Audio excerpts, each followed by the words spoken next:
الحمد للہ وحدہ والصلاة والسلام علی من لا نبی بعدہ اما بعد فاعوذ باللہ من الشیطان الرجیم بسم اللہ الرحمن الرحیم ما كان محمد ابا احد من رجالکم ولكن رسول اللہ وخاتم النبیین وكان اللہ بكل شیء علیما. عن ابي هريرة رضي الله تعالى عنه قال قال رسول الله صلى الله عليه وسلم فضلت على الأنبياء بست أوتيت جوامع الكلم ونصرت بالرعب وأحلت لي الغنائم وجعلت لي الأرض مسجدا وطهورا وأرسلت إلى الخلق كافة وختم بي النبيون. رواہ الامام الہمام المسلم فی صحیحہ. اللہم صل علی محمد وعلی آل محمد کما صلیت علی ابراہیم وعلی آل ابراہیم انک حمید مجید. اللہم بارک علی محمد وعلی آل محمد کما بارکت علی ابراہیم وعلی آل ابراہیم انک حمید مجید. معزز دوستو، اسلام میں رسالت مآب علیہ الصلوۃ والسلام کے جو حقوق ہیں ان میں سب سے بڑا حق نبی پاک علیہ السلام کو خاتم النبیین ماننا ہے. اگر کوئی شخص رسول اللہ کو آخری نبی نہیں مانتا وہ نبی پاک صلی اللہ علیہ وسلم کے حقوق کا غاصب ہے اور رسالت مآب علیہ الصلوۃ والسلام کے حقوق کا کھانے والا ہے. ختم نبوت کا نظریہ قرآن کریم کی 100 مقامات 100 آیات سے ثابت ہے. عقیدہ ختم نبوت رسول اللہ صلی اللہ علیہ وسلم کی 210 سے زائد احادیث سے ثابت ہے. 100 آیات کون کون سی ہیں اور 210 احادیث کون کون سی ہیں، اس کو ہمارے اکابر نے باقاعدہ جمع فرما کر کتاب کی شکل میں شائع کیا ہے. مولانا مفتی محمد شفیع رحمۃ اللہ تعالی علیہ جو معارف القرآن والے ہیں، شیخ الاسلام مفتی تقی عثمانی صاحب کے والد، ان کی کتاب ہے خاتم النبیین کامل. اس میں 100 آیات بھی انہوں نے اکٹھی کر دی ہیں اور 210 احادیث بھی اکٹھی کر دی ہیں، جس سے عقیدہ ختم نبوت کو ثبوت ملتا ہے. ہمیں چاہیے، ہمیں ہر بندے کو چاہیے کہ ہم گھر میں اس کتاب کو رکھیں، باقاعدہ اس کتاب کو پڑھیں، اس کتاب کی تعلیم ہو، اپنے بچوں تک یہ بات معلومات ہوں، کیونکہ موجودہ دور میں عقیدہ ختم نبوت پر بڑے ڈاکے پڑ رہے ہیں. فتنوں کو دورہ ہے، ہر طرف سے عقیدہ ختم نبوت پہ کوئی نہ کوئی معاملہ یہ آن پہنچا ہے. تو اس لیے بہتر ہے کہ ہم اس پر بھی اپنی تیاری رکھیں، اپنی اولاد کی بھی تیاری کریں. میں گھر میں گیا، مجھے بڑی خوشی ہوئی. اس گھر کے بڑوں نے اپنے گھر میں عقیدہ ختم نبوت کے تعلیم کے لیے باقاعدہ ایک وقت طے کر رکھا تھا، جس میں وہ چھوٹوں کو، چھوٹیوں کو، بچوں کو یا اپنے گھر والوں کو جمع کر کے صرف 5 سے 8 منٹ عقیدہ ختم نبوت پر درس دیتے، انہیں سمجھاتے، بتاتے کہ بھائی اس طرح یہ عقائد ہیں. روزانہ کی بنیاد پر کوئی 1-2 احادیث بھی یاد ہوتے. میں نے ان کے گھر کے بچوں کو بلوا کے ان سے جب پوچھا تو یقین مانے فر احادیث وہ سنانے لگے عقیدہ ختم نبوت پہ. یہ بات دیکھ کر خوشی ہوئی کہ دیکھو بڑوں نے اس کو قابل سمجھا ہے، اپنی اولاد کو، اور اپنے لیے وقت نکالا ہے. تو ہمیں بھی چاہیے، چراغ سے چراغ جلتا ہے، ہم اپنی اولاد کو عقیدہ ختم نبوت سمجھائیں، عقیدہ ناموس رسالت سمجھائیں، عظمت اصحاب رسول سمجھائیں، مقام اہل بیت سمجھائیں، عظمت علم، علماء، عظمت شریعت، یہ سب کچھ ہم وہاں بتائیں تاکہ چراغ سے چراغ جلے گا، ہماری نسلوں کو بھی پتہ ہوگا، ہماری اولاد تک بھی پتہ ہوگا. حدیث پاک میں ہے کہ اگر والد اپنی اولاد کو علم دین سکھائے، فرمایا پوری زندگی میں سب سے بڑا تحفہ والد اپنی اولاد کو دے رہا ہے کہ وہ ان علم دین سے روشناس کر رہا ہے. تو اس لیے ہمیں چاہیے کہ ہم اس پر غور کریں. تو عقیدہ ختم نبوت اسلام کی بنیاد ہے، اور عقیدہ ختم نبوت کو یہ مقام حاصل ہے، یہ مرتبہ حاصل ہے کہ ہمارے نبی پاک صلی اللہ علیہ وسلم کی امت خاتم الامم. خاتم الامم کا معنی جیسے پہلے نبی آتے تو اس کے بعد دوسرا نبی آتا، تو جب دوسرا نبی آتا تو دوسری امت بھی آتی نا. اب حضور پاک آخری نبی ہے تو حضور کے بعد نہ نیا نبی آنا ہے نہ نئی امت آنی ہے. حضور اقدس صلی اللہ علیہ وسلم نے ہمیں یہ جملہ فرمایا کہ انا آخر الانبیاء وانتم آخر الامم، فرمایا میرے بعد نبی کوئی نہیں ہے، تمہارے بعد امت کوئی نہیں ہے۔ حضور علیہ السلام کے بعد نبوت ختم ہے، ہماری امت کے بعد امت ختم ہے، نئی امت بھی اس دھرتی پہ نہیں ہے، یہ آخری امت ہے۔ اور میرے دوستو، ختم نبوت کی وجہ سے اللہ تعالیٰ نے جو امت محمدیہ کو شان عطا فرمائی ہے، یہ شان پچھلی کسی امت کو نہیں ہے۔ آپ پوچھیں گے کیسے؟ پچھلی امت کے ہاں اگر گناہ ہو جاتا تھا تو اس گناہ کے لیے اس عضو کو کاٹ دینا چاہیے ہوتا تھا۔ بعض جگہ فَاقْتُلُوا أَنفُسَكُمْ ذَلِكُمْ خَيْرٌ لَكُمْ، قتل ہو جایا کرتا تھا کہ یہ توبہ ہے اس کی۔ لیکن امت محمدیہ میں ایسے نہیں ہے۔ امت محمدیہ میں فَاسْتَغْفِرُوا إِنَّهُ هُوَ الْغَفُورُ الرَّحِيمُ، آپ معافی مانگ لیں اللہ معاف فرما دے گا۔ تو امت محمدیہ پر حضور علیہ السلام کی وجہ سے رحمت ہے کہ ہمیں گناہوں کی معافی ملی ہے۔ پرانی امتوں میں کپڑا پلیت ہو جاتا، اس کو کاٹ کے پھینک دینا پڑتا تھا یا جلا دینا پڑتا تھا، 100 سمندروں سے بھی دھو لو تو وہ پاک نہیں ہوتا تھا۔ لیکن امت محمدیہ کا کپڑا اگر پلیت ہو جائے تو وہ پاک کرنے کے لیے ہم دھو لیتے ہیں۔ تو یہ حضور پاک صلی اللہ علیہ وسلم کی وجہ ہے کہ ہمارے اوپر اللہ جل شانہ نے یہ رحمت فرمائی ہے۔ پچھلی امتوں پہ دیکھیں تو اونٹ کا گوشت جائز نہیں بنتا تھا، امت محمدیہ کے لیے اونٹ کا گوشت جائز ہے۔ آپ اس سے اندازہ لگا لیں کہ 1,23,999 پیغمبر کی امت کی شریعت ایک طرف ہے اور رسالت مآب علیہ الصلوۃ والسلام کا معاملہ ایک طرف ہے۔ پچھلی امتوں میں تھا کہ عبادت کبھی گھر میں نہیں کر سکتے تھے، عبادت کے لیے معبد خانہ جو ان زمانے کی مسجد ہوتی تھی وہاں جاتے، گھروں میں کوئی عبادت نہیں ہوتی تھی۔ اور امت محمدیہ کی شان یہ ہے کہ اگر بندہ مسجد نہ آ سکے وہ گھر میں بھی عبادت کر سکتا ہے، وہ راستے میں عبادت کر سکتا ہے، چلتے پھرتے بھی کر سکتا ہے، روڈ پر بھی اگر روک کے گاڑی کسی ایک طرف نماز پڑھنی پڑ جائے مجبوری میں تو وہاں بھی ہو جائے گی، اور اگر آپ کشتی میں جا رہے ہیں تو آپ قبلہ رخ ہو جائیں تو دریا پہ بھی آپ کی نماز ہو جائے گی، اور اگر آپ فلائٹ میں ہیں تو آپ قبلہ رخ ہو گئے یا نماز کا وقت ہے تو آپ کی وہاں بھی نماز ادا ہو جائے گی۔ یہ ساری خصوصیات امت محمدیہ کو ختم نبوت کی وجہ سے ملی کہ حضور علیہ السلام آخری نبی ہے، اسی وجہ سے ساری چیزیں ملی۔ جو میں نے حدیث آپ کے سامنے خطبے میں پڑھی ہے، اس حدیث میں رسالت میں آپ نے فرمایا فضلت علی الانبیاء بست، فرمایا 6 موٹی موٹی چیزیں تمہیں بتاؤ جس کی وجہ سے اللہ نے مجھے باقی انبیاء سے بڑی فضیلت دی ہے۔ فرمایا جی فرمائیے۔ فرمایا اوتیت جوامع الکلم، اللہ نے مجھے کلمہ جامعہ دیا ہے۔ کلمہ کہتے ہیں ایک بات ایک مطلب، کلمہ جامعہ کہتے ہیں ایک حدیث کئی مطلب حل ہو جائیں۔ حضور نے فرمایا اوتیت جوامع الکلم، رب نے مجھے طاقت دی ہے کہ میں ایک بات کہوں کئی مسائل حل ہو جائیں گے۔ جامع الکلم، جوامع الکلم، یہ ہمارے پاک پیغمبر کی صفت میں ہے۔ فرمایا دوسری، فرمایا اوتیت جوامع الکلم ونصرت بالرعب، اللہ نے میرے اوپر میرے دشمن کے معاملات میں میرا روب میرے دشمن پر اتنا طاری کر دیا ہے، بصیرت شہر، فرمایا 1 مہینے کے فاصلے میں دشمن ہوتا ہے لیکن اللہ میرا روب اس کے اوپر طاری کر دیا۔ باقی ایسے کئی معاملات موجود ہیں کہ رسالت میں آپ کا رومن پہ پڑا۔ حضور پاک صلی اللہ علیہ وسلم کی جو زندگی کی آخری جگہ جسے جگہ تبوک کہتے ہیں، یہ اسٹیٹ ٹو اسٹیٹ کی جنگ ہے، ایک مملکت کی دوسری مملکت سے جنگ۔ ریاست مدینہ کا یہ ریاست ہیرکل سے اور ریاست روم سے ایک جنگ کا معاملہ تھا۔ حضور پاک صلی اللہ علیہ وسلم 1200 کلومیٹر سے زائد کا سفر فرما کے گئے، تبوک پہنچے، لیکن ہیرکل کے باوجود دنیا کی سپریم پاور اپنے آپ کو کہلاتا تھا، وہ شخص نہیں آیا، نہ خود آیا نہ اپنا کوئی قافلہ بھیجا۔ تو رسالت آپ کی زندگی میں چیزیں ثابت ہوئی ہیں کہ نبی علیہ السلام کیا روم دشمن پر ظاہر ہوا، اور پھر حضور صلی اللہ علیہ وسلم فرمایا اللہ نے ایک چیز مجھے یہ دی، پھر فرمایا جو علم دی اللہ کو مسجد ہوتا ہو، اللہ نے مجھے 2 انعامات دیے۔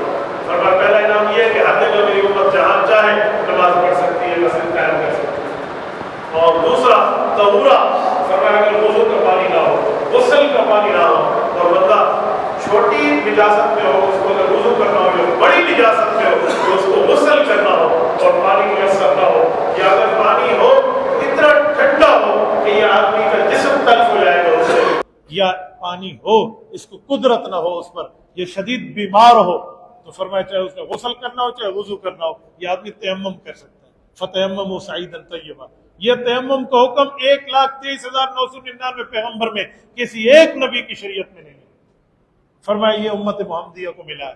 اور پھر نبی پاک صلی اللہ علیہ وسلم فرمایا یہ چیز ہے، اور فرمایا دوسرا معاملہ کیا ہے؟ فرمایا اس کے ساتھ معاملہ اللہ تعالیٰ نے یہ چیزیں مجھے عطا فرما دی، اور پھر فرمایا پوری ارسلت الی الخلق کافہ، پوری کائنات کا مجھے نبی بنایا ہے۔ حضور سے پہلے کوئی نبی پوری کائنات کا نبی نہیں ہے۔ وہ اپنی قوم کے، اپنے علاقے کے، اپنے قبیلے کے، اپنے شہر کے، اپنے ملک کے ہیں، اپنے وسیب کے نبی ہیں۔ بعض اوقات ایک بستی میں ایک نبی، دوسری بستی میں دوسرے انبیاء ہوتے، اتنے نبی بھی آئے۔ ایک وقت میں کئی نبی مبعوث ہوئے ہیں، ایک وقت میں مختلف اقوام کی طرف، لیکن حضور علیہ السلام کا ایسا معاملہ نہیں ہے۔ رسالت میں آپ اکیلے ہیں اور پوری کائنات کے نبی۔ بعثت الی الاسود والاحمر، فرمایا میں ہر کالے اور ہر سرخ، مراد ہر اجمی اور ہر عربی کی طرف، ایک مراد ہر جن اور ہر انسان کی طرف نبی بنا کے بھیجا گیا۔ اور رسول اللہ صلی اللہ علیہ وسلم کی اتنی بڑی نبوت، اور پھر فرمایا ساری چیزیں مجھے کیوں ملی؟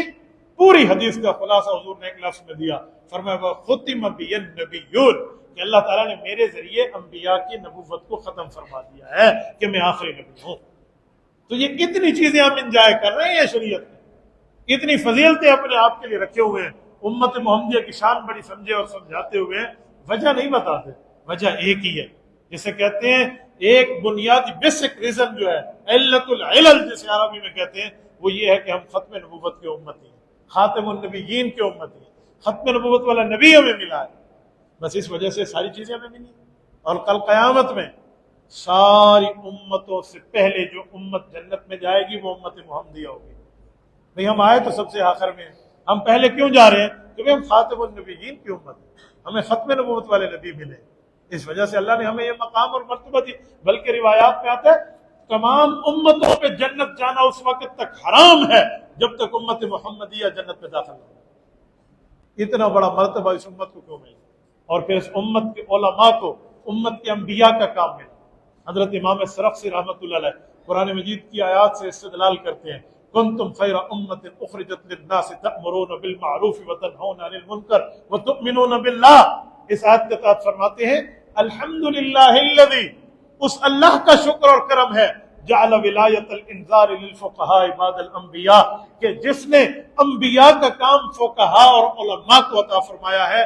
کل امت کی رہنمائی امت کے انبیاء کرتے تھے، آج امت کی رہنمائی امت کے فقہاء اور علماء کریں گے۔ اور رسالت مآب علیہ السلام نے ختم نبوت کی فضیلت میں سیاست اسلامیہ کو ذکر فرمایا۔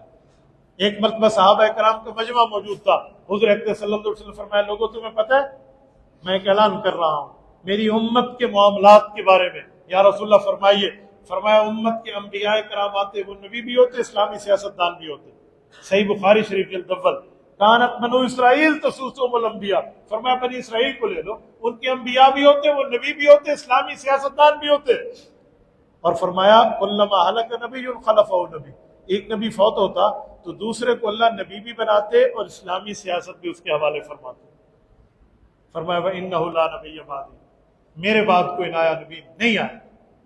جب حضور نے یہ اعلان فرمایا تو صحابہ کرام نے سوالیہ نظروں سے اللہ کے رسول کے چہرہ انور کے شربت دیدار سے پیتے ہوئے آنکھوں سے ایک بات پوچھی کہ نبوت آپ کے بعد ختم ہے، یہ ہم ایمان لے آئے، کیا اسلامی سیاست بھی آپ کے بعد ختم ہے؟ رسالت مآب کا جواب سنیں، اس نبی کا جس نبی کی سفارش کی امیدوار ہم سب ہیں، اللہ ہمیں عطا فرمائے۔ انہوں نے کیا فرمایا؟ فرمایا جی نہیں، اسلامی سیاست کس نے کہا ختم ہے؟ فَسَيَكُونُ بَعْدِي خُلَفَاءَ فَيَكْثُرُونَ، اسلامی سیاست کا سہرہ میری امت کے علماء کے سر پہ ہے اور یہ کئی علماء میری اس وراثت کو نبھائیں گے۔ یہ حضور علیہ السلام کی حدیث ہے، صحیح بخاری جلد اول کی، حضرت ابو ہریرہ رضی اللہ عنہ راوی ہیں۔ تو یہ بھی تو ختم نبوت کی وجہ سے مجال کہ کسی اور امت کے نبی کے علاوہ امتیوں میں چاہے وہ کتنا بڑا حبر الامت کیوں نہ ہو، کتنا بڑا عالم فاضل کیوں نہ ہو، اس کو سیاست اسلامیہ کی فضیلت نہیں ملی۔ یہ امت محمدیہ کو ملی ختم نبوت کی وجہ سے، ختم رسالت کی وجہ سے ملی، ختم شریعت اور ختم وحی الہی کی وجہ سے ملی کہ نبوت کے معاملات جو ہے وہ امت کے علماء کو ملے، امت کے فضلاء کو ملے، امت کے فقہاء کو ملے۔ اور پھر ایک اور بات، آپ پوری نبیوں کی امت میں دیکھیں کسی جگہ فقہ کا حکم نہیں ہے۔ فقہ کسے کہتے ہیں؟ نبی کی بات اور اللہ کی بات ملا کر امت کو مسئلہ سمجھا دو، اسے کہتے ہیں فقہ۔ پیچھے جتنی امتیں تھیں یہ اللہ کی کتاب کی بات ہوتی تھی، یہ نبی کا فرمان ہوتا تھا، بس۔ امت محمدیہ میں تیسری چیز بھی ہے، اللہ کا قرآن اور نبی کا فرمان ملا کے مسئلے کو حل کرو، اسے کہتے ہیں فقہ اسلامی۔ قرآن نے اس کا ذکر کیا ہے، یتفقہ فی الدین، قرآن کریم نے فقہ کی فضیلت بیان کی ہے، اور میرے پاک نبی نے فقہ کے لیے فرمایا فقیہ واحد اشد علی الشیطان من الف عابد، فرمایا 1000 عبادت کرنے والا بیٹھا ہو شیطان ان پہ حاوی ہو سکتا ہے، لیکن ایک فقیہ بیٹھا ہو جو دین کا سمجھ رکھتا ہے، فرمایا اس پہ شیطان حاوی نہیں ہو پائے گا۔ اور رسول اللہ صلی اللہ علیہ وسلم کا فرمان حضرت معاویہ بن ابی سفیان رضی اللہ عنہما نقل فرماتے ہیں، صحیح بخاری میں امام بخاری رحمۃ اللہ علیہ اس حدیث کو لائے ہیں کہ حضور پاک نے فرمایا من یرید اللہ بہ خیرا یفقہہ فی الدین، کہ لوگوں اس شخص کو دیکھنا چاہتے ہو جس کے ساتھ اللہ بھلائی کا ارادہ فرما دے، فرمایا اس کو دیکھو جس کو اللہ فقہ عطا فرمائے۔ فقہ کا مطلب علم دین کی سمجھ عطا فرمائے۔ تو یہ فقہ کی فضیلت امت محمدیہ کو ختم نبوت کی وجہ سے ملی ہے۔ حضرت امام قرطبی رحمۃ اللہ تعالی علیہ نے الجامع لاحکام القرآن، قرآن کی تفسیر میں یہ بات تحریر فرمائی ہے، فرمایا انما خص بہم امت محمد صلی اللہ علیہ وسلم، اللہ نے امت محمدیہ کو فقہا اور فقہ دے کے یہ ختم نبوت کی وجہ سے خصوصیت دی ہے۔ آپ دیکھیں جس طرح قرآن پاک پڑھنے کے 7 طریقے ہیں، 7 قراتیں ہیں، انزل القرآن علی 7 احرف، 7 قراتوں پہ قرآن پڑھنا جائز ہے۔ اسی طرح رسول اللہ کی سنت پہ عمل کرنے کے 4 ہیں، حنفی، شافی، مالکی، حنبلی، یہ چاروں اہل سنت والجماعت ہے، چاروں اہل حق ہیں۔ ان چاروں میں جس کی ترتیب پہ عمل کرے گا مطلب سنت کے مطابق چلے گا، کیونکہ قرآن کریم پہ عمل کرنے کے 7 راستے ہیں، حضور کی سنت پہ عمل کرنے کے 4 ترتیبیں ہیں۔ یہ حضور کی طرف سے، شریعت کی طرف سے، دین کی طرف سے ہمیں گنجائش ملی ہے، اسپیس ملا ہے، وجہ حضور پاک کا ختم نبوت والا نبی ہونا۔ یہ ختم نبوت کی وجہ سے اللہ نے اتنی فضیلتیں ہمیں عطا فرمائی۔ میرے ساتھیوں، میں ختم نبوت کی خصوصیات پہ بات کروں نا، اس کے لیے وقت کم ہے، کئی جلدوں پر کتابیں موجود ہیں کہ خصوصیات مصطفیٰ کیا، ہمارے پاک نبی کی خصوصیت۔ میں کل ایک کتاب دیکھ رہا تھا، 4 جلدوں میں صرف کتاب ہے خصوصیات مصطفیٰ۔ تو میں کہاں تک آپ کے سامنے وہاں دلائل چلاؤں کہ ہمارے نبی کی اتنی خصوصیت ہے، اس وجہ سے امت کو شان ملی ہے۔ خلاصہ ایک ہی ہے کہ امت کا مقام، مرتبہ، درجہ، حیثیت و ویلیو ہے تو حضور پاک کی ختم نبوت کے صدقے، نبی پاک کی ختم نبوت کے اتنا بڑا مقام اور مرتبہ۔ اور اس پوری گفتگو کا ایک خلاصہ حضرت علامہ سید انور شاہ کشمیری رحمۃ اللہ علیہ فرماتے تھے، فرمایا اگر ہم ختم نبوت کا کام نہ کریں نا، ہم سے گلی کا کتا بہتر ہے۔ یہ جملہ بہت بڑا جملہ ہے، بہت بڑا جملہ۔ یہ سید آل رسول ہے، آل نبی ہے، اولاد علی ہے، حضرت علامہ سید انور شاہ کشمیری رحمۃ اللہ۔ یہ کوئی عام آدمی نہیں ہے۔ کہتے ہیں مصر کی ایک مرتبہ لائبریری میں گئے تو وہاں کے عرب علماء سے اس ایک کتاب کو مانگا، ان کی لائبریری میں تھی، کہ یہ کتاب ہمیں دے دیں اور ہم پھر آپ کو لوٹا دیں گے۔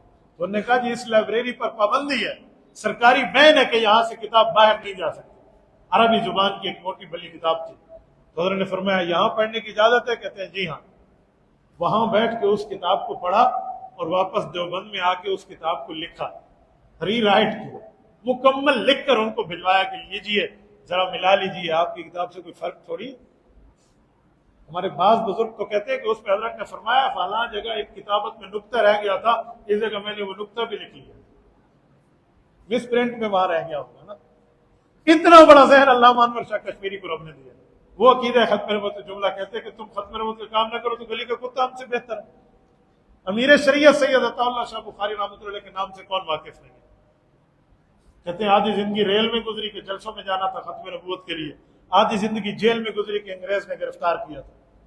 تو عطا اللہ شاہ بخاری رحمۃ اللہ تعالیٰ علیہ کے لیے کہتے ہیں اتنا مرزا قادیانی ان سے ڈرتا تھا، اتنا ڈرتا تھا کہ ایک دن اس نے حکومت انگریز سے کہا کہ اگر ایک چاقو ہو اور اس چاقو کا پھل 3 انچ لمبا ہو تو اس پر سرکاری لائسنس بنوانا ضروری ہو جاتا ہے۔ تو کہا جو عطا اللہ شاہ بخاری اور اس کی مجلس احرار اسلام کی جو زبان ہے، یعنی قادیانیوں کے خلاف، کہتے ہیں وہ انڈیا کے ایک کونا راس کماری سے لے کر وہ دوسرے بر صغیر کے کونا چترال کی چوٹیوں تک لمبی ہے، اس پر تم پابندی نہیں لگا سکتے۔ یعنی یوں قادیانی ان سے کانپتے تھے۔ یہ سید عطا اللہ شاہ بخاری نے عقیدہ ختم نبوت کا کام کیا۔ آج بھی جب عطا اللہ کا نام آتا ہے نا، یقین مانے ایک دفعہ بندے کو سمجھ آتا ہے کہ عقیدہ ختم نبوت میں ہم کس شعر کی بات کر رہے ہیں۔ زندگی ان میں لگا، پوری کی پوری زندگی۔ کہتے ہیں حضرت سید عطا اللہ شاہ بخاری رحمۃ اللہ علیہ باوجود شدید خواہش کے نہ حج پہ جا سکے نہ عمرے پہ جا سکے۔ کبھی کوئی کہتا تو ایک جملہ کہتے ہیں کہ پہلے ان بتوں سے تو جان چھڑا لوں جو میرے رسالت، میرے نانا کی نبوت پر حملہ آور ہے، پھر جا کے اپنے نانے کو نواسا منہ تو دکھانے کے قابل ہو کہ نانا جی کچھ کام کر کے آپ کی خدمت میں آئیں۔ میرے دوستوں، اس لیے ہم اپنے آپ کے لیے ختم نبوت کی تیاری بھی کریں، اپنی اولاد کو بھی کرائیں، سمجھائیں، بتائیں، گھروں میں پڑھائیں۔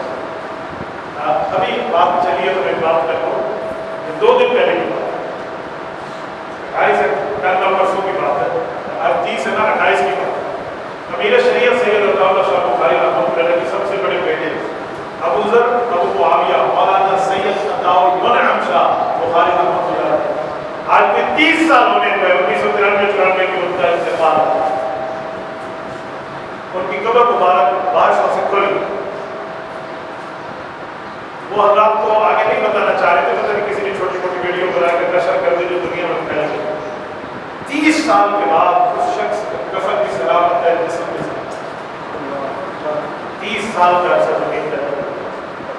یہ حضرت سید عطاء شاہ بخاری کے سب سے بڑے فرزند ابو ذر ابو معاویہ مولانا سید عطاء المنعم شاہ کی بات کر رہا ہوں۔ آپ بتائیں اس سے بڑی کیا کہتے ہیں اہل حق ہونے کی فضیلت کون کیا تھا؟ یہ تو اچانک حالیہ بادشاہ کی وجہ سے قبول کر دیا، اس کے اوپر اللہ پاک نے شان نے لوگوں کو دکھا دیا کہ آپ کیا کہہ رہے تھے، اور اس شخص کی شخصیت اور مقام اللہ رب العزت کا ہے۔ اور پھر لوگوں نے وہاں زیارت کی، بات کرنے مٹی بجا تقریب لگا کر اس قبر مبارک کو دوبارہ درست کر دیا۔ عقیدہ ختم نبوت کے کام کرنے والوں کو دنیا میں بھی عزت دیتا ہے، آخرت میں بھی عزت دیتا ہے۔ اللہ ہم سب کو عطا فرمائے۔ 7 ستمبر 2024 کو 50 سال پورے ہو رہے ہیں اس کام کو، جو عقیدہ ختم نبوت کی جنگ ہمارے اکابر مشترکہ طور پر قومی اسمبلی میں لڑی، اور جس کی وجہ سے پوری دنیا اسلام میں پاکستان کے مقام ہے۔ اس جگہ رسول اللہ صلی اللہ علیہ وسلم کے نام پہ بننے والے ملک میں رسول اللہ صلی اللہ علیہ وسلم کے دشمنوں کو کافر عقیدت کی طرف اس تاریخ کے دہرانے کے لیے مینار پاکستان کو 7 ستمبر 2024 کو گولڈن جبلی منائی جا رہی ہے، جس پر مشترکہ طور پہ تمام مسلمانان پاکستان، خصوصاً پاکستان میں پوری دنیا سے وہاں پر ماشاءاللہ مقبولین آ رہے ہیں۔ میں پچھلے ہفتے مدینہ طیبہ میں جاؤ، ساتھیوں کے ٹکٹس نکالیں گے، دیکھا ہم نے 6 ستمبر کی رات یہاں سے روانہ ہو جانا ہے اور مدینہ ٹو لاہور ہمارے جانا ہے، کہتے ٹکٹس دنیا سے لوگ آ رہے ہیں، تو وہاں پر پروگرام ہے۔ میں آپ سب حضرات کو بتا رہا ہوں، ہم سب کو چاہیے اس پروگرام کو سمجھیں۔ وہ کسی کا کوئی ذاتی جھنڈا نہیں ہے، نہ کسی کا کوئی کوئی ذاتی معاملات میں آگے نہیں، میری زمین چھکی تھی، میرے پیسے چھکے، کوئی ایسا مسئلہ نہیں ہے۔ وہ عقیدہ ختم نبوت کی بات ہے، ہم سب کا مشترکہ کاز ہے، مشترکہ مشن ہے۔ ایک جمعے کی دوری پر رہ گیا، 6 ستمبر اگلا جمعہ ہوگا انشاءاللہ تعالیٰ، اور اس کے بعد 7 ستمبر ہے۔ تو اس پر ساتھی ڈویژن جانا چاہیں تو اس ترتیب پہ جائیں، مشترکہ طور پہ جانا چاہیں تو علماء کرام کے یہاں سے وفد جا رہے ہیں، آپ حضرات رابطہ کر کے جا سکتے ہیں، اپنی سیٹ پر پڑھا سکتے ہیں۔ اس کانفرنس میں جو 1 دن کی کانفرنس ہے جس پر پوری دنیا سے علماء کرام آ رہے ہیں، اس میں میں جانا چاہتا ہوں۔ یہ ختم نبوت کی بات ہے، ختم رسالت کی بات ہے، ختم شریعت کی بات ہے۔ ہم اپنی سیاسی برکت کے لیے جاتے ہیں، اپنے سماجی برکت کے لیے جاتے ہیں، خاندانی برکتوں کے معاملات کے لیے جاتے ہیں، قومیت کے لیے جاتے ہیں، لسانیت کے لیے جاتے ہیں، صوبائیت کے معاملات کے لیے جاتے ہیں، لوگ رشتہ داری اور برادری کے لیے جاتے ہیں، شادیوں کے لیے جاتے ہیں۔ تو یہ تو رسول اللہ کی ختم نبوت کی بات ہے، یہ تو شریعت اسلامیہ کی بات ہے۔ گویا دوسرے لفظوں میں اگر حضور کے لیے جائے تو اللہ کے راستے کی، تو ہمیں اس میں ضرور سب کو شریک ہونا چاہیے۔ تو میں امید رکھتا ہوں انشاءاللہ